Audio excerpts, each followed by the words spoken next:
It's great to have you here on the Clark Howard Show. You know, our mission is to serve you with advice and information that empowers you so you make better financial decisions in your life. And we are right in the middle of the holiday season, and I just want to express my gratitude to all the generous souls who have donated for Clark's Christmas Kids this year, prior years, or may in the future, even as soon as right now.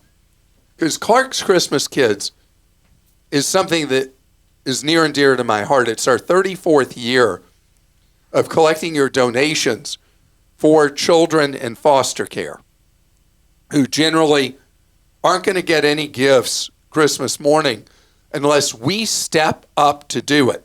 These are kids whose parents have personal circumstances that their kids have been taken away from them, and they're in the care of the state through either a foster group home or with a foster parent or family.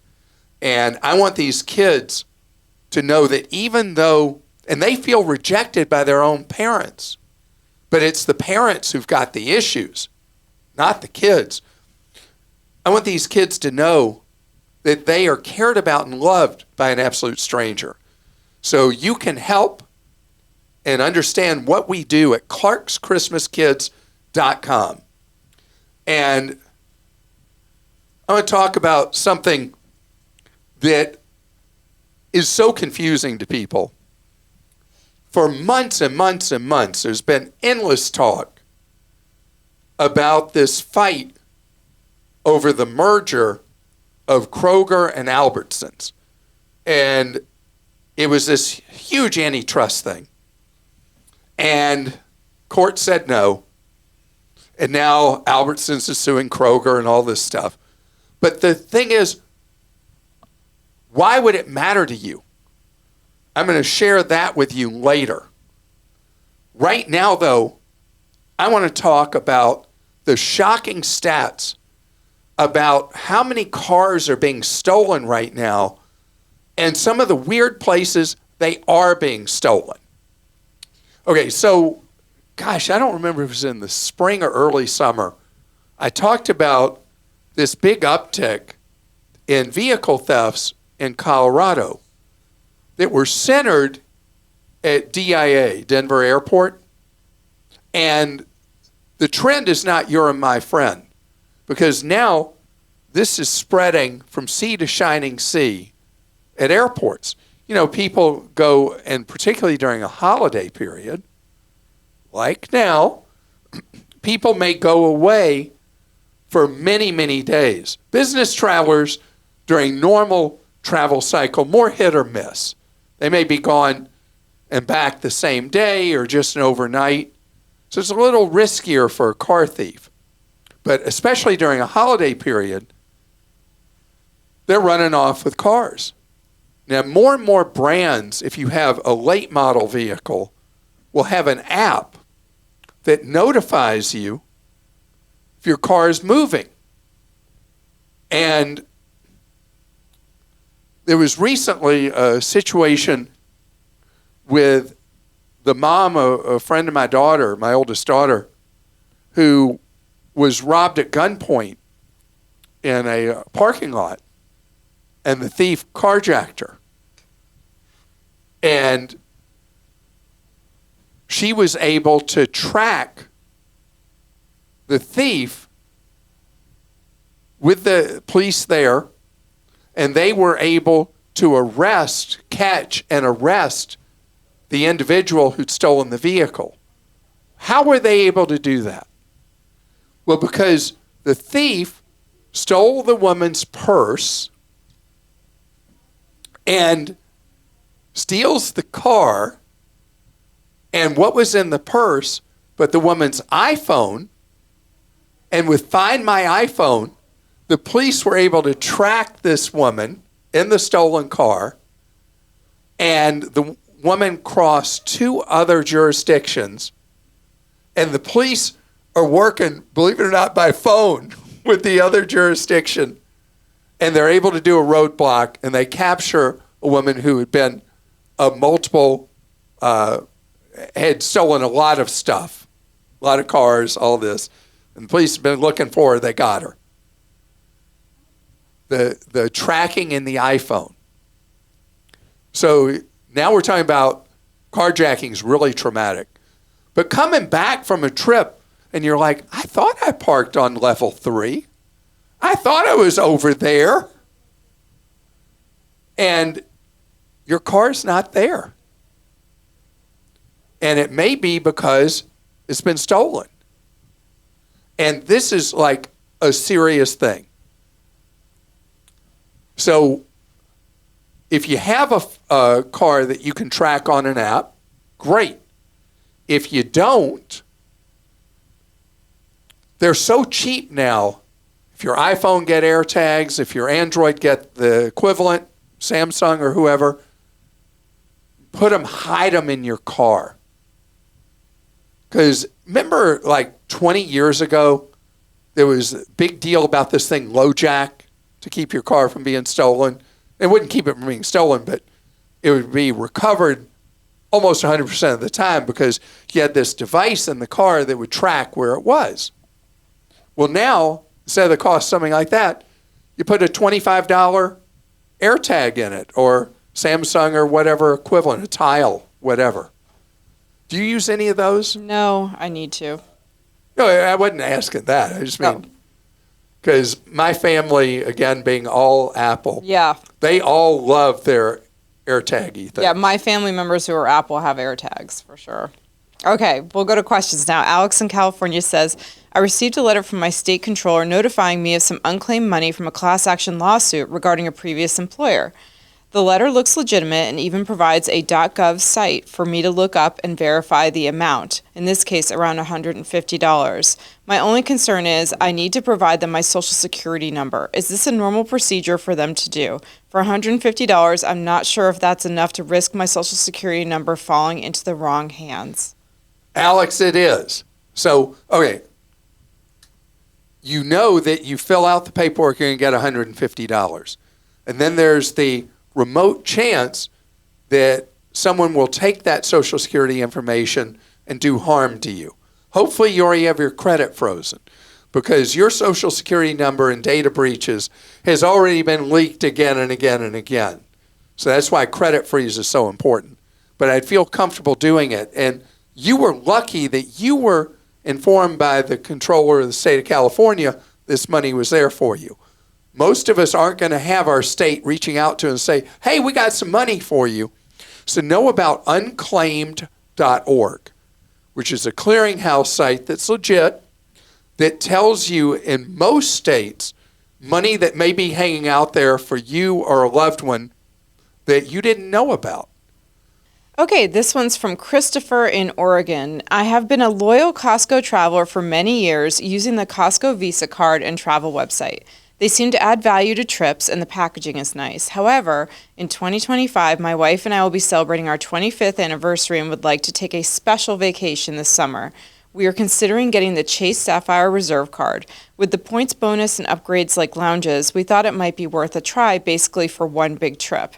I know the fees are high, but we should get our money's worth and could cancel the card. Our credit score is in the 800s, and we have no debt except our mortgage. We don't anticipate any other debt or major purchases, so the hit of canceling the card would be okay. What are your thoughts?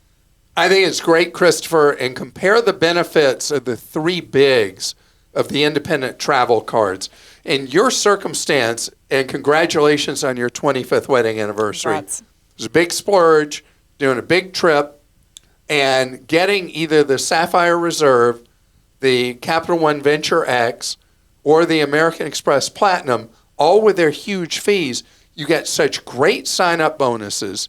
And so the first year is kind of a no-brainer. And then the benefits you get, it could really pay off for you on this very special vacation you're taking. And no harm, no foul. This is a great thing, but compare all three to see which one's best. The Chase is $395 annual. The Capital One is $395. The Chase, as I recall, is $550, and the American Express is $700 annual fee. Each have their own separate benefit packages. See which one looks like it has the best return for your money. Now, I want to say something about the Costco thing. If you're booking something with Costco Travel, there is a problem with the Costco Visa now that didn't used to exist. Citi ripped away from Costco members the trip cancellation, trip interruption coverage that came with using the card to book travel. And now it makes sense to have another card that does come with rock solid trip insurance coverage, although any trip insurance policy, the insurer seems to try to find a way not to want to pay. But the Sapphire Reserve, one of the benefits people don't recognize with that card that's great is the trip coverage you have with it and the car rental coverage you have with it that makes it, for a regular traveler, potentially a really good card to carry. Jim in Missouri says, when shopping for homeowners and auto insurance, would I need to unfreeze my credit first? I thought you mentioned that many insurance companies would base a quote on credit score, but so far no companies have said anything about credit score when I've applied. I have a very good score and want to make sure I'm going to get the best price quotes. So in almost every state now, the number one criteria for setting your auto insurance premiums and potentially homeowners is your credit score. Well, it's not a traditional credit score. It's your credit report that then has an industry formula. So it's insurers in most states are allowed what's known as a soft hit, where even if your credit's frozen, they can get a sense of what's going on with your credit. But my recommendation is to do your shopping for homeowners or auto insurance in a concentrated period and thaw your 3 credit files for, let's say, 72 hours or something like that, so that you don't have to worry that you're paying discriminatory rates for your auto or homeowners insurance because your credit is frozen. And so the temporary thaw is free. It's easy to do. However, if you are turned down for an auto insurance policy or homeowner insurance policy, or they charged you higher rates because they didn't have access to your credit report, the insurer is supposed to disclose that to you. I say supposed to. And we do have a briefing on this. We actually have an article titled, "Do I Need to Unfreeze My Credit to Shop for Car Insurance?" on Clark.com.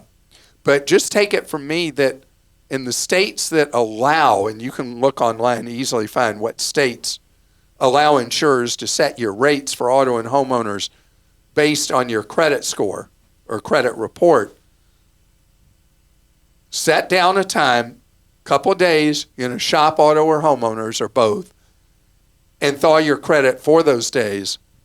Let them run that on you, and then you'll be fine. It goes back frozen after those couple of days, and you'll get the preferential rates that people may get based on their credit standing. And by the way, it is bonkers, but if you've got bad credit, insurers will in many states charge you more for auto insurance with a perfect driving record than somebody with a great credit score who has a DUI or DWI. That is nuts to me.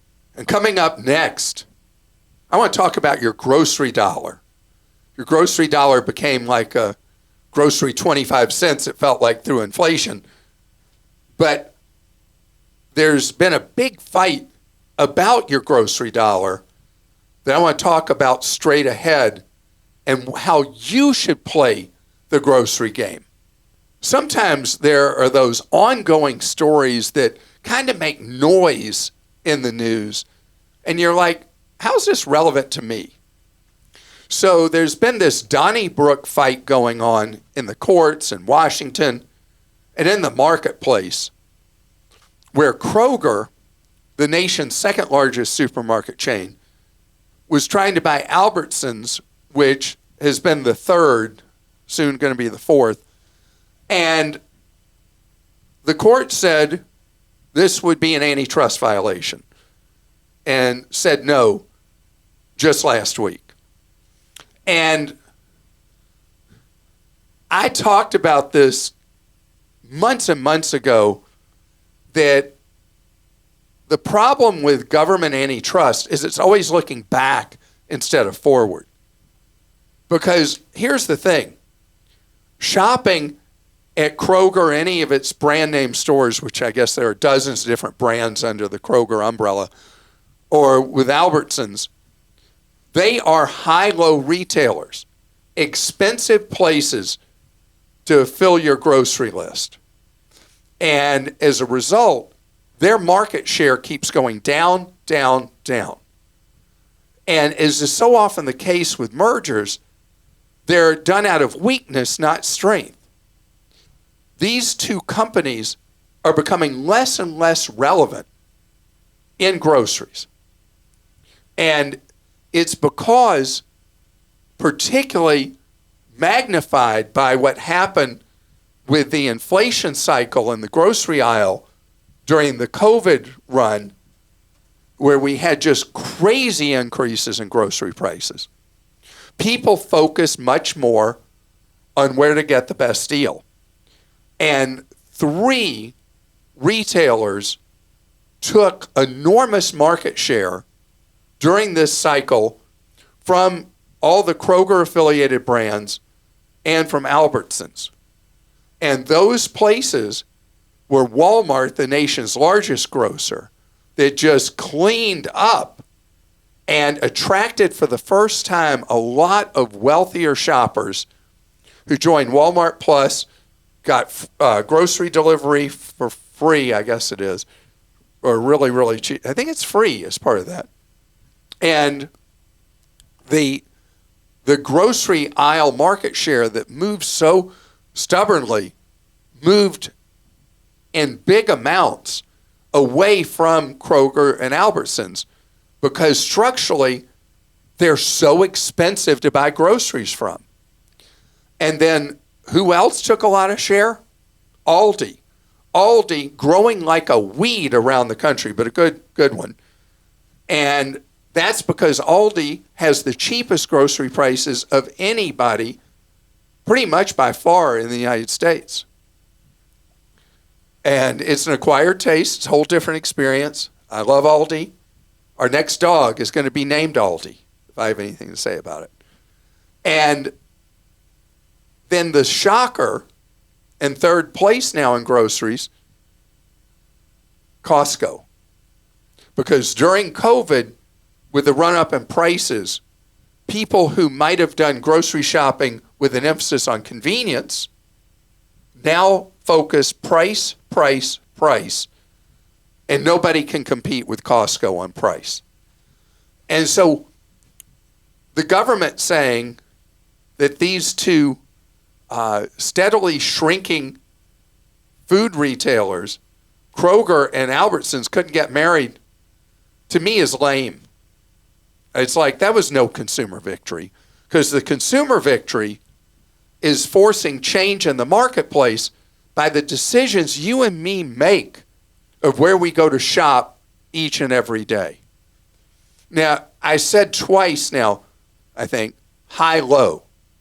So the business model of a high-cost retailer is to charge high prices on most of the things in their store, but get you in with low prices on sale items.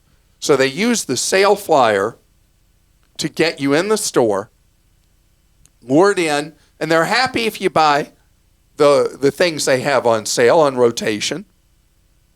And then as you're in there, you buy this item, that item, and the other item that are regular price, which is quite a high price. And that's how a high-low retailer tries to survive in the marketplace. Their structural cost of operation is so high. And by the way, it's shocking how low the profits are of these high-cost operations at Kroger and Albertsons. But if you go in thinking you're saving money because you bought the items that are low that week, you only are saving money if you only cherry pick and buy those items and ignore all the regular stuff that's at regular high prices.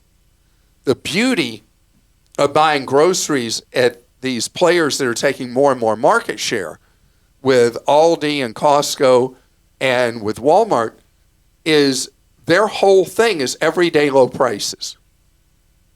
And so you go in and you want to buy produce. Everything in there is going to be cheaper. You got to like the quality of the produce, but it's going to be cheaper. And that would be true throughout the grocery items they sell. So the government can do what it's going to do and say, no, these two can't get married. I couldn't have cared less if they got married. And what really matters is what you're paying. And it's up to you to shop for the deals wherever you shop. Leslie says, my friends have a daughter who is turning 12. I love this, by the way. Leslie's question, listen to this. They have asked some women to be an influencer in their daughter's life for a month in her 12th year. Oh, like a mentor. Yeah. The goal is to spend a month building a relationship and passing a knowledge or a skill down to their daughter. At the end of the year, she will have many new skills and a village of women to walk alongside her for the rest of her life. I was lucky enough to be chosen and decided to share about money. My makeup and cooking skills leave much to be desired, but after being a longtime listener of the Clark Howard Show, I feel comfortable sharing basics about living on less than you earn, and investing the rest. My question is, what is a realistic goal to accomplish at the end of the month? Can a 12-year-old have a checking and or savings account, an investment account? I'm grateful for everything I've learned from you, and I'm excited to pass it along. Leslie, this is a case where I get to say, first, it's great that you're taking this on with such enthusiasm. And second, what Fidelity Investments has done, allowing investing by minor children, is just great. And I don't know if you got to be 13 or if at 12 you can do the investing account that the minor child has control of. But even if you do it at 12, you could be the custodian or have the parent be the custodian, and you only need $1 to open one of these accounts with Fidelity. Because I think for the bad message to me that a checking or savings account, particularly a checking account, everything the banks are about is getting kids to spend, and then get into debt.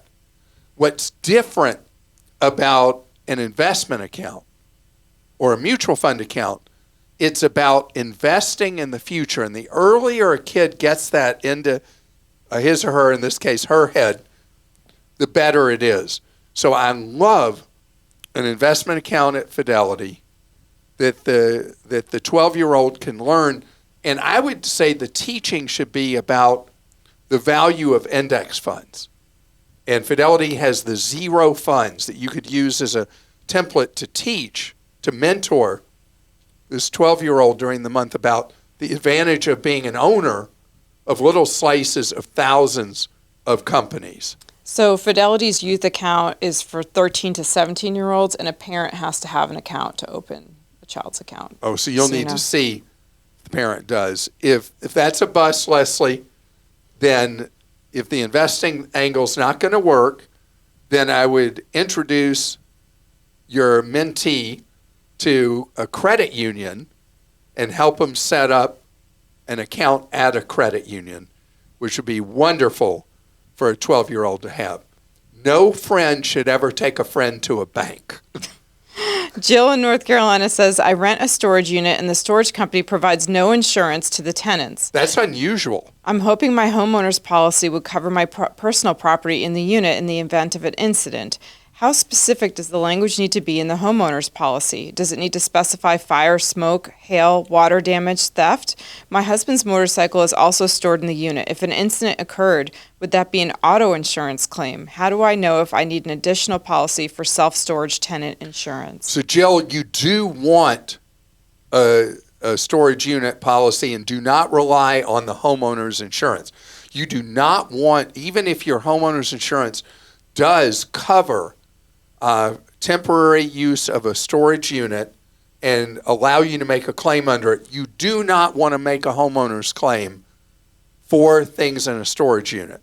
Your insurer will sell you a separate policy, pretty much every insurer will, for possessions in a storage unit, and I want you to buy that separate policy because you do not want to claim on your record with homeowners insurance for a piddly claim. And the money may not be piddly, but in terms of the homeowners insurance thing, you don't want to make any smaller claims. Your homeowners insurance, because of insurers quick to pull the trigger and cancel you for your homeowners, you want that only to be for catastrophic things, and that's why you buy the separate policy. You call your insurance company for your husband's motorcycle. If he's like most people with a motorcycle, Progressive provides the insurance. They're the dominant player in motorcycle insurance. But whoever it is, you contact them and find out if the motorcycle insurance covers theft or damage or whatever that would occur in a storage unit facility. You need to know that because otherwise you could think it's covered and it's not. And so you got a little bit of homework here, but it won't be as complicated or as hard as it may sound at first glance. Chris in Indiana sent in a question. You're going to love Clark. They're building the first Wawa in the state of Indiana right by my office. Should I move? What's so great about them? Get me excited for the opening. Can their gas prices compete with Costco? All right, let me deal with the last thing first. No, their gas prices at Wawa generally are much higher than what they'll be at Costco, but still lower than they'd be in an oil company branded station. Wawa, according to the American Customer Satisfaction Index, ranks the highest of all the big convenience store chains in customer satisfaction. My wife and my son are obsessed with the Wawa hoagies. For those of you not familiar with the term hoagie, it's like a sub sandwich, very high quality ingredients. My son also loves their fancy beverage bar that they have in Wawa. So Wawa although they sell gasoline, it's about a whole lot more. I'm a Wawa fan. But I'm a longtime fan of who ranked number 2 in the survey, Tulsa, Oklahoma-based Quick Trip. And there are 2 chains in the United States called Quick Trip, one with the Q, that's the one from Oklahoma. The other from the upper Midwest is Quick Trip with a K. And these independent chains just do such a great job. They are so much better than the oil company owned gas stations. In fact, I'm looking at the list. The only oil company chain that came on the list with a decent score was BP's own convenience stores that came in 10th place on the list. Third place went to Buc-ee's.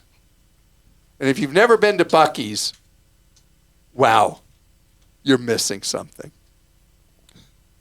They also have great Tesla chargers at a lot of the locations. So that concludes this episode of Clark's obsession with convenience stores. And I hope you have a great, great rest of your day. And we will be at your service tomorrow, giving you ways to save more, spend less, and avoid getting ripped off. And I want to talk about spend less. Our Clark Deals team, as we are in the final stretch, final week of Christmas shopping, our Clark Deals team is hard at work giving you deals you can trust and great bargains that you can see at clarkdeals.com or get our newsletter where you can see the deals that we've vetted, that are deals that we know are legit, that we believe are great values for the hard-earned dollars that you spend shopping. And we'll see you tomorrow.